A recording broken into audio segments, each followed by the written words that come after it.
speaker. We want that.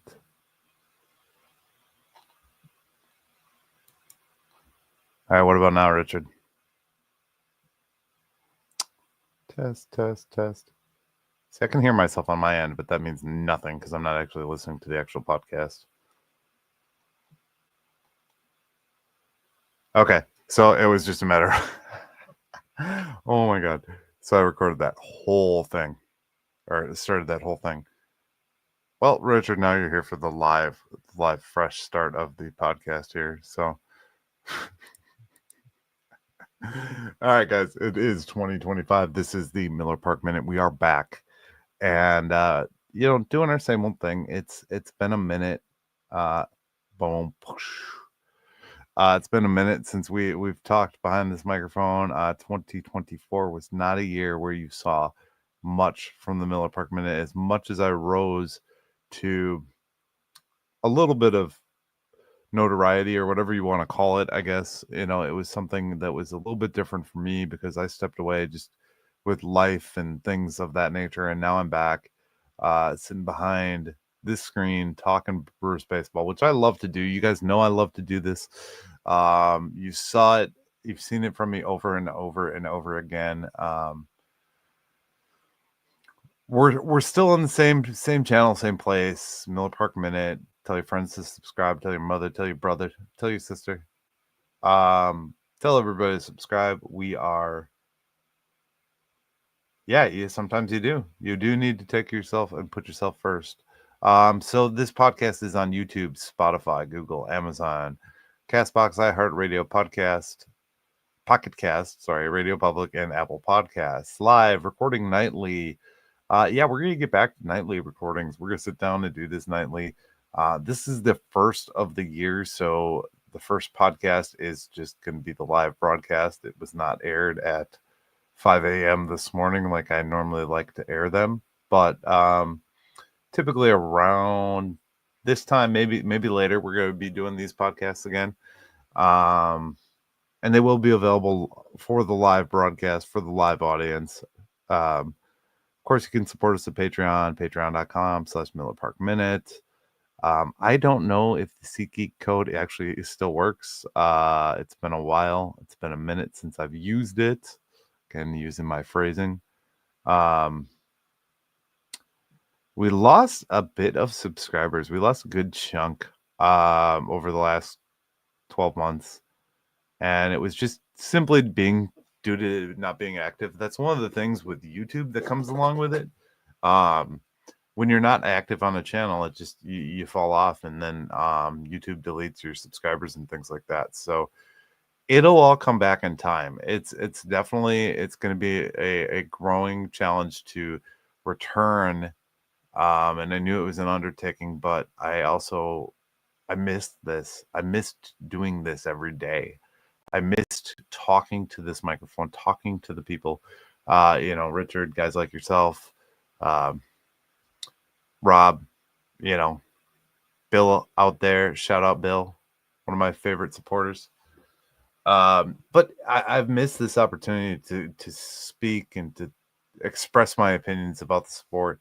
The Butcher and I have great conversation on the regular.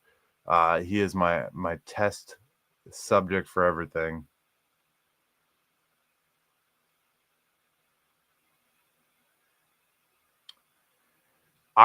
This is the I'm back, Richard, just so you know. This is me being back right now.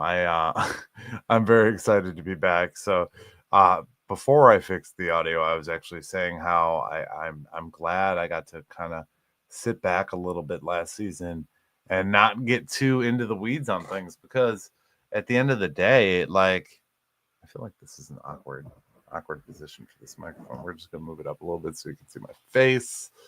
But yeah, and it's gonna change. I mean, it's gonna grow and change as it always has. This has come a long way from me recording 2-minute episodes at my desk at work, or in my car, to now a regular form podcast where I talk on the regular, and it's just part of the growing of it. And for those of you who don't have interested in me personally, you can skip ahead and listen to the baseball parts of this podcast.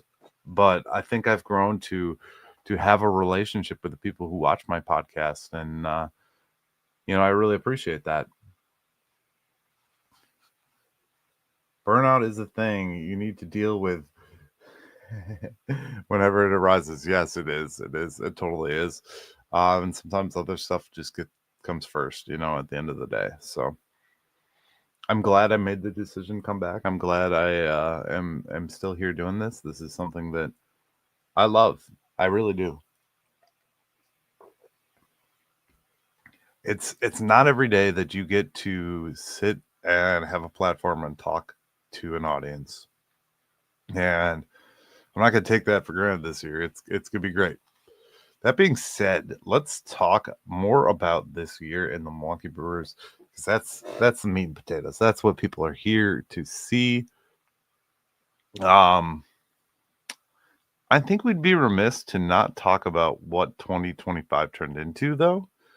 And I think when we talk about a team now that's spent a good portion of its time in the playoffs, um, over the last 7 years, um, Mark Antoniocio's ownership, albeit challenging to some of us as fans, it is a great thing, and it has brought just a different feel. I'm gonna get into all the stories of the off season, but it's gonna be over a couple days here, just as we get this podcast going again. But it goes without saying that seeing a team where Pat Murphy was named, um, from basically a position of, in my opinion, from a position of nowhere. Um, I really didn't expect him to become the manager. I didn't think that was a possibility or something that was even a good idea. Because he was kind of the underling. He was the second fiddle, and we didn't know his baseball ideas and how he worked. And I think we were proven. He proved how he worked with how well he worked with the young players. Your Sal Freliks, your Bryce Tourings, everybody. And it really, I mean, it couldn't have ended a better way, outside of a World Series win, obviously. But I mean, to get into the playoffs and to unfortunately lose out, but I mean, we fought. We fought. It wasn't a quick exit as the year before. But to get there is, I think, something we're spoiled by at this point. It's one of those things in baseball and in any sport, when your team is repeatedly in the playoffs, you forget about how hard it actually is to get to the playoffs. When your team's like the Detroit Tigers and they come back to join, like come back from, trading away your superstar to join the playoffs, it's a totally different world. We've kind of been there. We've done this before. And then the fans are clamoring for that next step, that win. Um, yeah, he is a breath of fresh air. He is at the end of the day. Uh, what do you mean by fire sale? Explain what you're saying by the fire sale, because we can definitely get into that.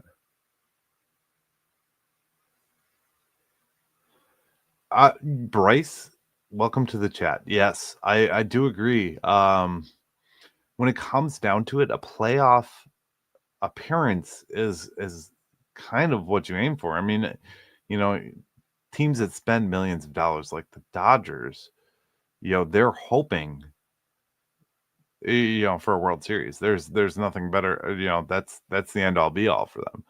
But I mean, you don't get there without just getting the appearance. So, and we've gotten that year after year for many years, and it's one of those things that we really, um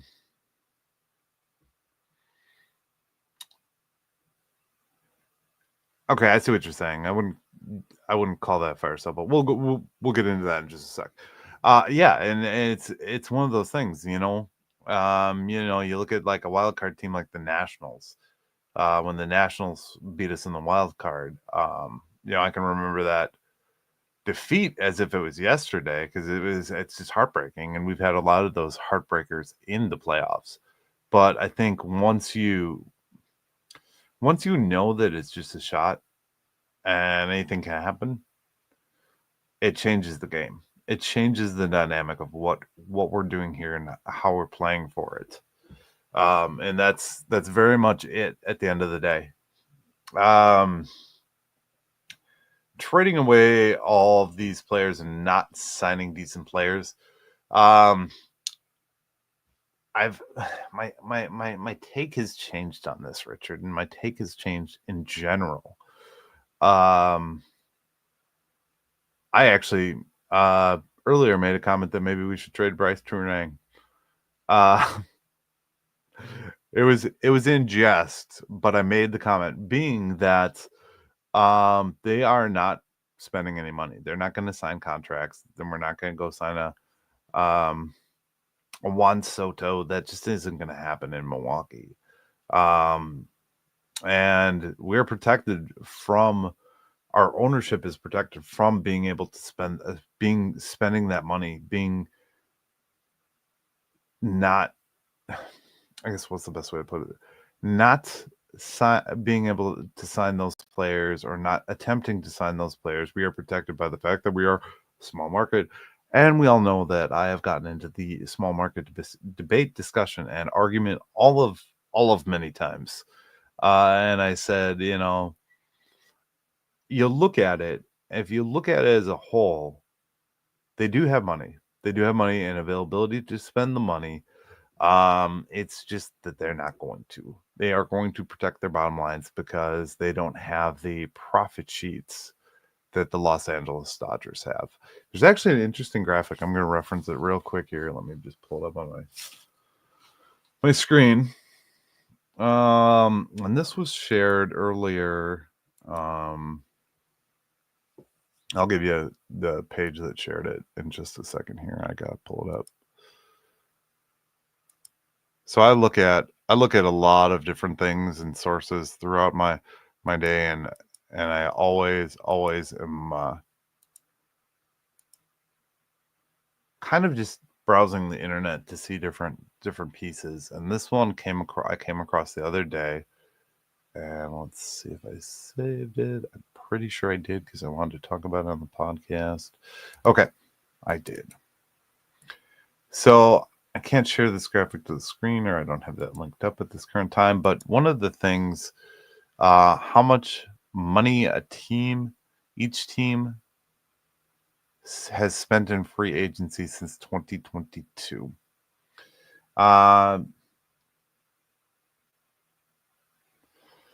Yeah, and that's very true. This graphic basically shows how much everybody spent. The Dodgers have spent 1.59 billion. They're number one for spending. Yankees 1.1, so on and so forth. But it goes down all the way to the Brewers, who are at 203 million. They're coming in at 23rd place out of the 30 teams. Actually, surprisingly, the Orioles, who are a very good team year over year, have spent less. But I think the business side of it, and there are factors that I'm not gonna totally throw out right now, because it's very evident if you watch what's going on around the game of baseball, that teams as a whole are not, teams like us as a whole are not spending small market. We'll call it that. Teams like us, teams that don't put a lot of money out on the board. And I think it comes down to that. Why spend the money if you can grow within, or get these minor leaguers to do it? Now, in you mentioned here the Devin Williams trade. You do need to get something while he's worth something. Now, Devin is one of those guys I think they could have signed, and I think it could have worked out really well for. I don't necessarily think I don't think it really comes down to that. I think there's more issues with Devin as a whole. Devin is not necessarily, I mean, we know he broke his hand. He's not a good attitude player. If you look at JJ, Jeremy Jeffress' former agent actually had a video about him because he attempted to sign him, and he talked about the attitude that Devin Williams had as a baseball player behind the scenes. No, I didn't see that personally. I met him. I got his autograph at Waukesha Sports. It's on the wall back there. He seemed nice and all as a fan meeting him, but those are things that they look at. And I think he had a certain attitude for the player that he was. So I like the deal. Nestor Cortez, I've liked for a long time. I have repeatedly watched some of his strikeout videos. I think he had a total of 163 strikeouts last year. There's actually a YouTube compilation of those strikeouts, and the nickname Nasty Nestor really sticks to him. He is really that good. Now the other guy, Durbin, is actually a former dock spider, and he's an infielder. Oh my gosh, what's his first name?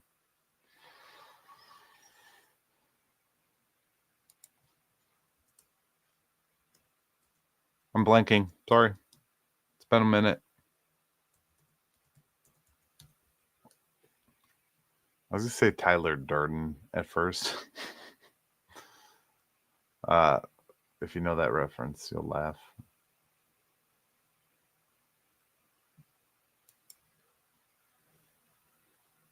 Caleb, thank you. Thank you, Bryce. So he was actually a former Fond du Lac Dock Spider, which, if you don't know, Fond du Lac is my home team. And the Northwoods League is something I enjoy quite a bit in the summer months of the year. I think when it comes down to it, we aren't going to see extensions unless they're franchise. We don't talk about Fight Club exactly. We aren't going to see extensions on players unless they're going to be tagged as like a franchise guy, like your Jackson Churio, who really worked out for us. Milwaukee doesn't want to put the millions of dollars into contracts. I mean, do I think Willie Adames is 183 mil, 182 mil, 86 mil, whatever it is affordable? I do, but can Milwaukee do it cheaper? Yes, we can, and that's the meat and potatoes of it. I mean, that's how we're going to operate. They've chosen very much so to make that the operational path that we are going forward with.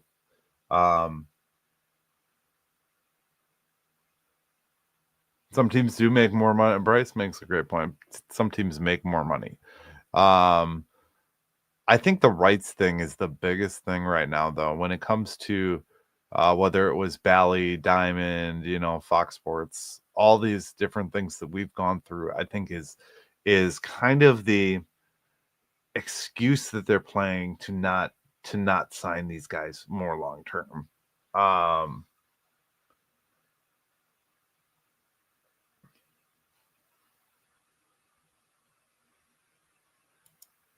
You were over him. He shattered my heart in game 2 of the wild card. I agree. Honestly, I feel that. I feel that every minute. Devin Williams, albeit was as good as he was for us, and we have this ability and this machine that we can produce these awesome. I mean, they are awesome relievers, and but once we're done with them, they're done. I love Josh Hader, and I've watched him in San Diego, and I've watched him in Houston, and he's good. But that greatness that they carry under being a Milwaukee Brewer is totally different. Rookie of the year, all this, everything that they've done with these guys, Hader and Williams particularly. At the end of the day, it's we're producing these guys on a regular basis, so it's not anything to not expect anymore. It's like Jeff Jenkins in strikeouts. It just happens.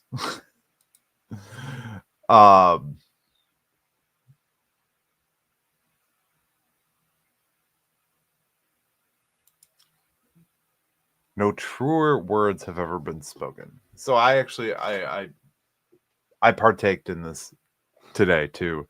Um, I was scrolling the old Twitter machine X. I was scrolling the old X machine, and those home runs came up, and I was like, oh, you know, just a little pitter patter of that Brewers heart, and it was great. It's great. I mean, just to be able to look back on these memories, these home runs, these things that we've done over these last couple of years. Um, there's nothing better than the feeling.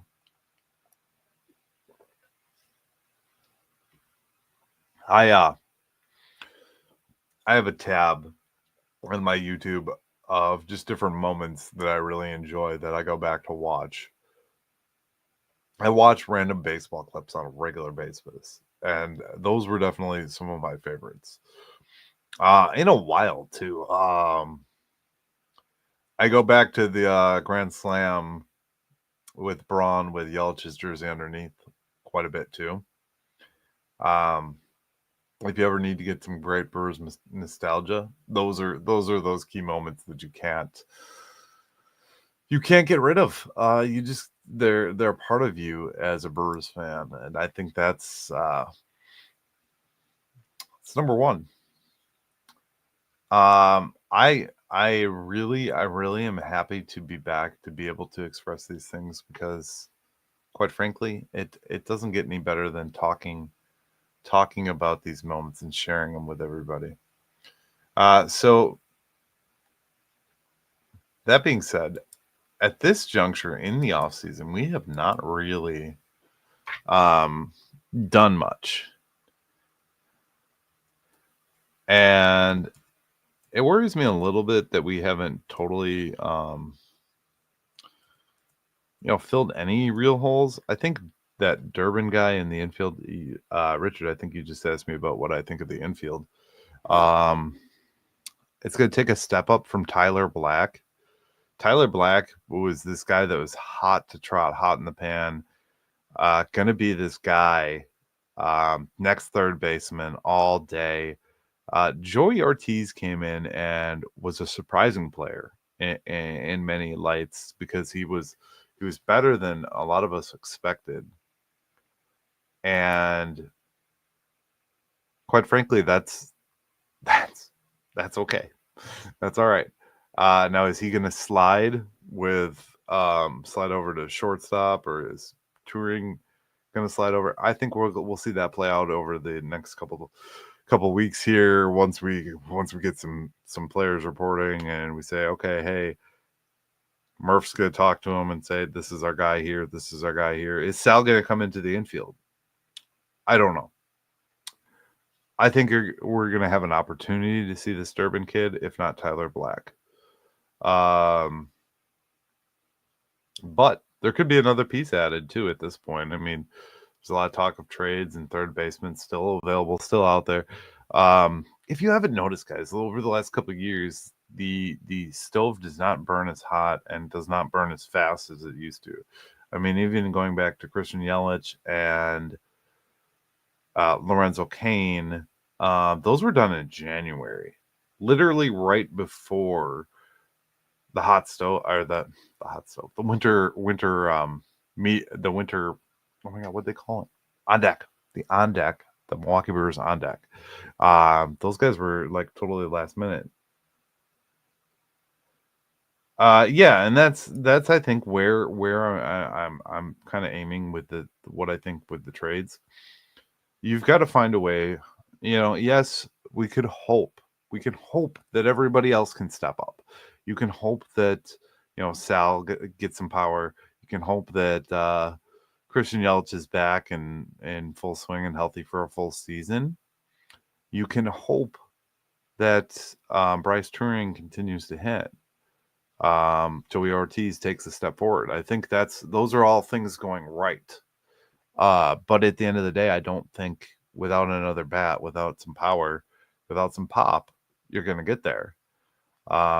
I would love to see, every player, every young player take a step forward. Your Jackson Churios, because it's going to take that and more to replace what you're losing from Willie Adamas's bat.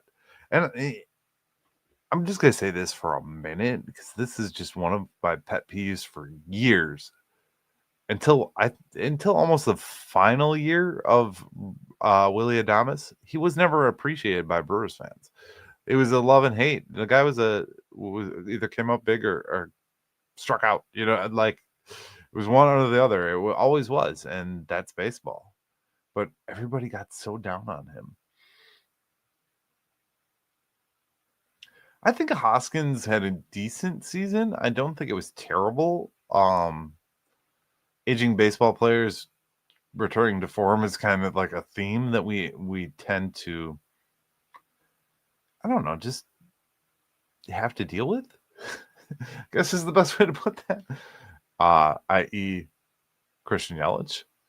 I would love to have just a slice of 2018 Christian Yelich. I think he was making good strides last year. I think he could have been an all-star. He definitely had that look to him.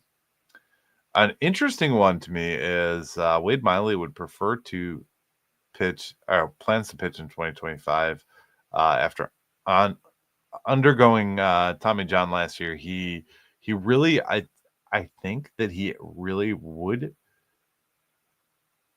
come back and actually be a slice of himself. I know he's kind of that wily veteran. It's kind of good one day, shaky the next. But I would love to see him make that effort in the Brewers uniform, and I think that's kind of from the story that I saw. That's what he wants to do. Right now, the rotation as it sits, you've got your Freddie Peralta, D.L. Hall, you've got Woodruff, Nasty Nestor. You got a slew of guys, but as we know, it takes a village. Somebody said we needed to trade a starter. I think it was one of the big podcasts. Maybe our boy Chuck over there on Locked On. But he's like, "Oh, we got to trade somebody now," and I'm thinking to myself, "No, we don't. We don't have to trade anybody because it's taken us this many starters every year for the last couple of years. We lose starters like it's going out of style. At one point, it was just Freddie, and we had nobody else. So Miley, if they can sign him for a little less money than what his option was, I think it would be good to see him back.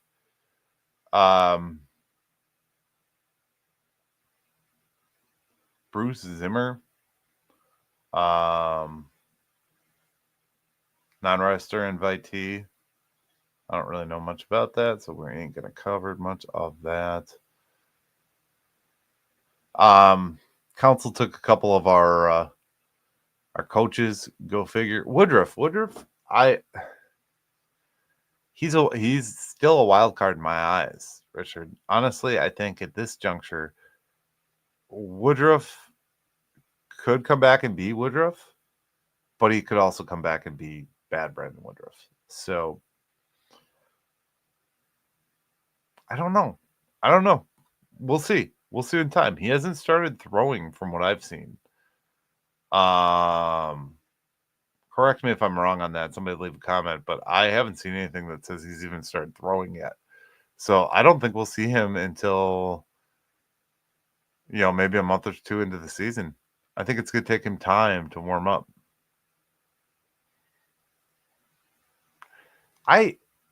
This one I'm just covering trade rumors as I go through. I always love that teams release after the fact things such as, oh, the D-backs had interest in Devin Williams. No one cares. Why do you even have to put that out there? Like, no one cares. Get over yourselves. I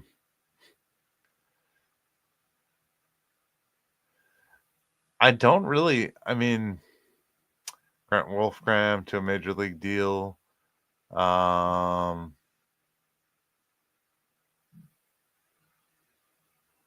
18th rounder, Southpaw. Okay. That's the JD Martinez. What about JD Martinez? Should we sign him? I don't know. I don't know about JD Martinez. He's old. I know we're at a point where we sign old veterans, but I don't know. I'd like this. I'd like to see them sign someone with a young startup potential. But again, that comes back down to the money. There's also been talk and so much talk of just everybody that we are interested in. And it's like, I don't even want to play those games because it feels like every time I hear we're interested, like Garrett Crochet, for instance. Garrett Crochet got traded.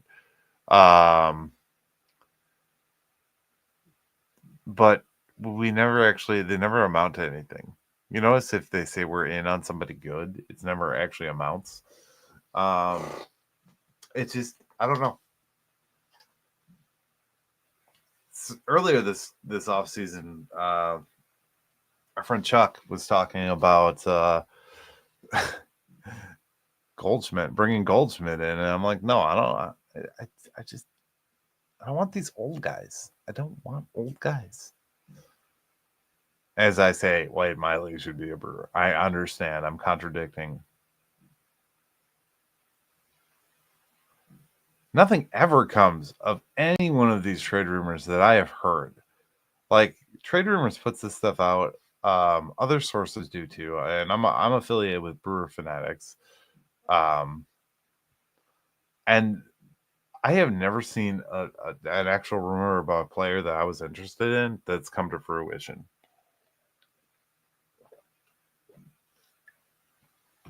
And that's a damn shame. That's a damn shame. Because at the end of the day, it's like, okay, I'd love to see us get somebody. Not just be trading away a guy. You know, in the Devin Williams trade, I feel we did get somebody in Nestor Cortez, but I didn't feel that was more of us getting rid of a piece to gain a piece and a little bit of paycheck. I think in that deal we ended up getting cash considerations, Caleb Durbin, and Nestor Cortez. And I think the cash was to take up a little bit of Nestor's contract was a little high. So, and I feel like if Woody does come in this season and is lights out and as good as he was, he's going to be the next piece that we're going to talk about the trade. Similar with William Contreras, he's going to be one of those next pieces. We're going to ride these guys. This is going to be our strategy going forward. We're going to ride these guys while they're under these, these younger years, controllable years, keep them at a reasonable rate of pay, and then sell them off. That's how we're going to do it. That's the strategy we're going with. It's the strategy of a lot of teams, such as the Rays, the A's, the Brewers. It is what it is. Excuse me. Thomas Pannone is back with the Brewers. I don't know if you guys knew that he was a reliever, but yeah, he's back.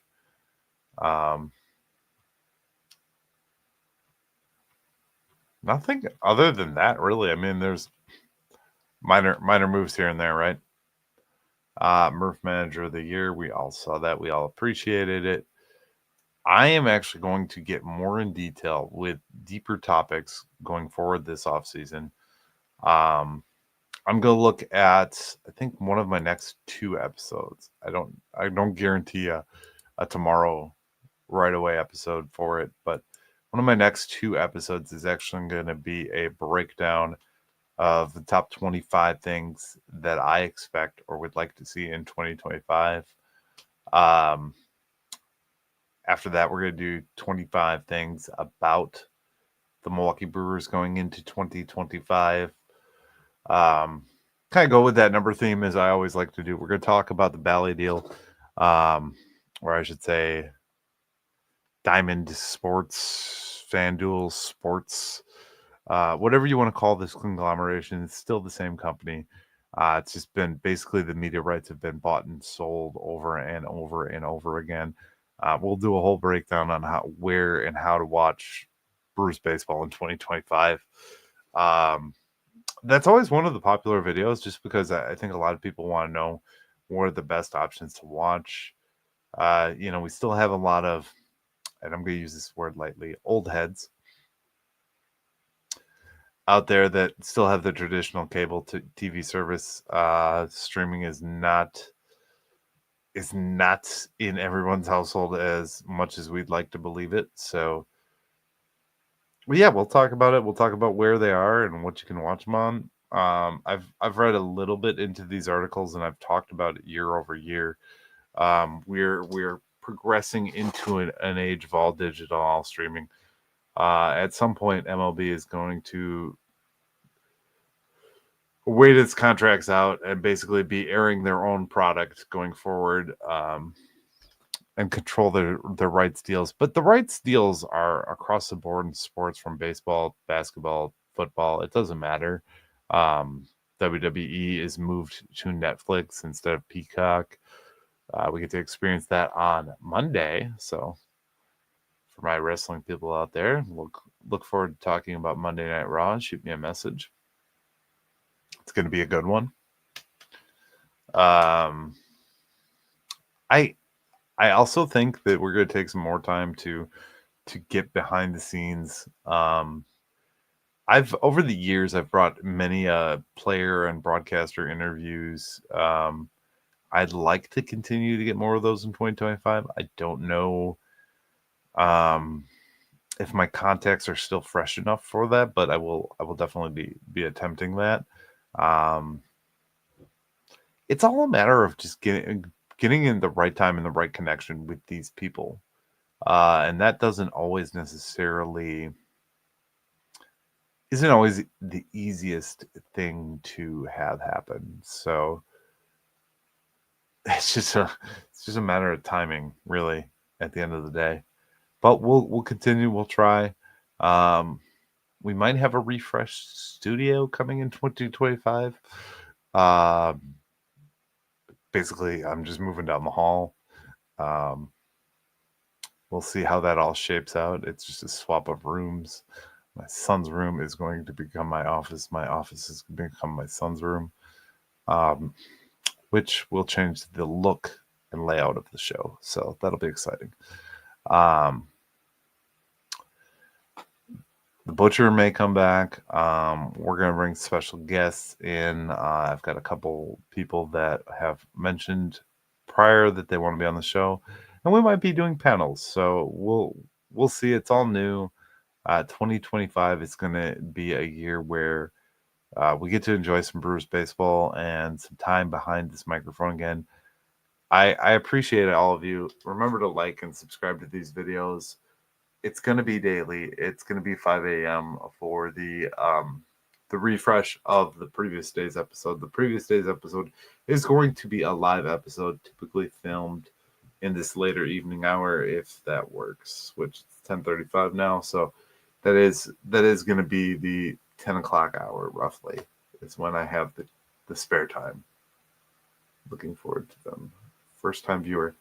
Bryce, welcome in. Hit that subscribe button, buddy. I appreciate you coming in and having a conversation with us today. One of the big things that I do at this podcast is I like to listen to the people. And I've been doing it a while. So I really enjoy it, and it feels good. This is actually a first time back in well over like several months. I've done a couple featured episodes here and there in 2025 or 2024, I should say, but 2025 is definitely going to be the year. I have a buddy actually who does content on a regular basis, and he kind of over the last year really was kind of inspiring me because he had gotten some more access, and he's actually a part of the Brewer Fanatic webpage. If you haven't been over to Brewer Fanatic, go over to brewerfanatic.com. He does video content over there. His name is Francisco Castro. And he does great. He's got TikTok stuff as well. And a lot of these episodes are probably going to end up on my TikTok as well. This episode, let me tell you, it was just a lot of me just getting things off my mind. There's going to be a lot more content coming that is not as, it's going to be more scheduled, more thought out. This is just me doing it for the first time in a long time, and I've actually been on for 46 minutes, minus the 8 minutes that I was not actually working with the audio, thanks to our good friend Richard, who let us know that the audio wasn't working early on. Otherwise, we would have had 40 minutes of me talking to no one. It would have been a silent video. So thank you, Richard, for that. Thank you, Bryce, for coming in and joining the show. Going forward, I look forward to seeing you guys in the new year. If you guys got content suggestions, if there's anything that you enjoy that I do or want to see more of that I do, check it out. Message me below. Hit the link in the description to see more of the episodes. This is going to be the start of the 2025 season, going on year 3 or 4 of the official podcast title. But it's like 5 or 6 years that I've done these YouTube videos and talked about this now. Maybe more than that. When did I establish? I don't even know, guys. I don't know. I'm tired. It's been a day. 4? It's 4? Richard says 4. So he knows. He's been here since day one. Richard's a day one, and he's very much appreciated. So, guys, I'm going to wrap up tonight's episode. We got up to about 50 minutes. So that's good enough for me. Remember to like, subscribe. This is the Miller Park Minute, where we're throwing strikes and getting likes. You guys have a great rest of your day.